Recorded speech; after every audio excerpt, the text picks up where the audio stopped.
Hello everyone, कैसे हो। आज हम करेंगे पार्टनरशिप एक्ट।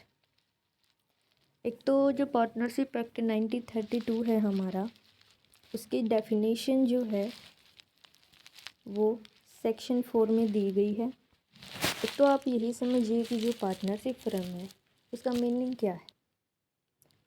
पार्टनर्स नाम ही डिनोट कर रहा है कि एक अकेला पर्सन तो पार्टनरशिप फर्म बना नहीं सकता।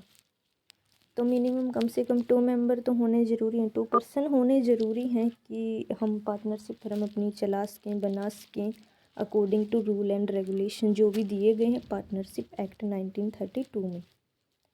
तो जो हमारी पार्टनरशिप फर्म होगी उस और जो हमारे पार्टनर्स होंगे तो आपस में वो कुछ ट्रांजेक्शन्स भी करेंगे।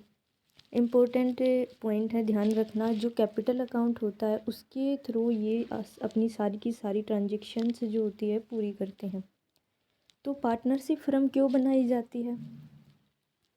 कुछ मेंबर मिलकर अगर कुछ काम कर रहे हैं, पार्टनरशिप फर्म बना रहे हैं, तो कोई ना कोई रीज़न होगा कि वो बना रहे हैं।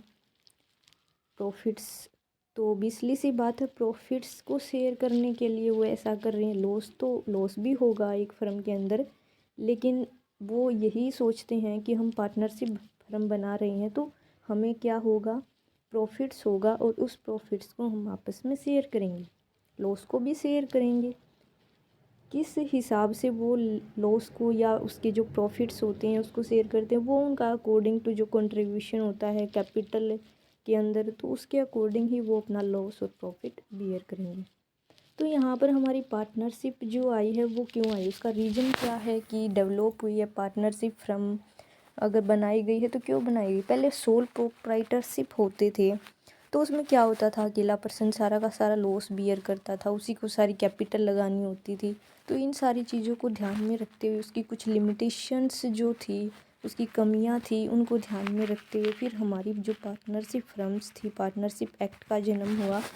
तो यहाँ पर हमारी जो पार्टनरशिप होती है उसका जो जन्म हम कहते हैं डेवलप कैसे हुई है, एग्रीमेंट के थ्रू ये डेवलप होती है। एग्रीमेंट होता है, एग्रीमेंट डीड बनती है पार्टनरशिप के अंदर, उसमें सारे के सारे पार्टनर्स के रूल रेगुलेशंस, क्या उनके नेम है, क्या उनकी capital ratio, profit share ratio, क्या ये सारी की सारी चीज़ें जो होती हैं वो पार्टनरशिप डीड के अंदर दी हुई होती हैं। चलिए,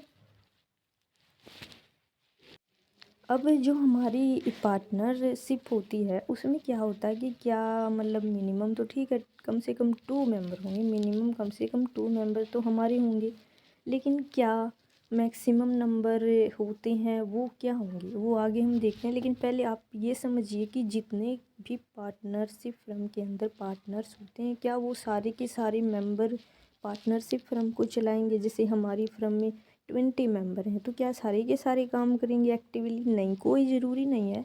1 2 3 4 5 मतलब 6 मेंबर काम कर सकते हैं, एक्टिवली पार्टिसिपेट कर सकते हैं, 7 भी कर सकते हैं, 8 भी कर सकते हैं, लेकिन कोई कंपलसरी नहीं है कि 20 के 20 मेंबर एक्टिवली हर एक्टिविटी में पार्टिसिपेट करें। तो सारे मेंबर ज़रूरी नहीं काम करें, 2 3 मेंबर काम कर सकते हैं एक्टिवली। तो फिर आप ये देखिए कि पार्टनरशिप फर्म में मैक्सिमम पार्टनर कितने होंगे। जो हमारा कंपनी एक्ट है 2013 उसमें रूल दिया है 10, उसमें ये डिसाइड किया गया, सेंट्रल गवर्नमेंट ने कहा कि भाई पार्टनरशिप फर्म के अंदर मैक्सिमम नंबर ऑफ पार्टनर हैं वो 50 ही होंगे, 50। ठीक है, अब हम जो पार्टनरशिप फर्म बना रही हैं, मैंने स्टार्टिंग में ही बताया था कि पार्टनरशिप जो फर्म बन रही है वो बन क्यों रही है, उसका कोई रीज़न होगा ना। प्रॉफिट अर्न करना उनका रीज़न है, फिर उस प्रॉफिट्स को वो आपस में क्या करेंगे, शेयर करेंगे। फिर हमारे जो पार्टनर्स होते हैं उनका कैसा रिलेशनशिप होता है, ओनर का और एजेंट का। ओनर क्यों है, क्योंकि वो कैपिटल लगा रहे हैं। एजेंट क्यों है, क्योंकि वो एक दूसरे के लिए आपस में काम कर रहे हैं। तो उनका जो रिलेशनशिप है वो ओनर एंड एजेंट का होगा। फिर क्या होता है कि जो बिजनेस हमारा है, जो हमारी पार्टनरशिप फर्म है, उसमें जितने पार्टनर जो एक्टिवली हर एक्टिविटी में पार्टिसिपेट करते हैं उनको एक्टिव पार्टनर बोलेंगे, और जो मेंबर एक्टिवली पार्टिसिपेट नहीं कर रहे हैं, केवल मेंबर हैं, कैपिटल कंट्रीब्यूशन है उनका, तो उनको हम कहेंगे डोरमेंट पार्टनर। तो आपको मेरी वीडियो अच्छी लगी हो तो लाइक करें, सब्सक्राइब करें, शेयर करें। नेक्स्ट जो मैटर है या नेक्स्ट जो हमारा टॉपिक रहता है वो नेक्स्ट वीडियो में करेंगे। Thank you.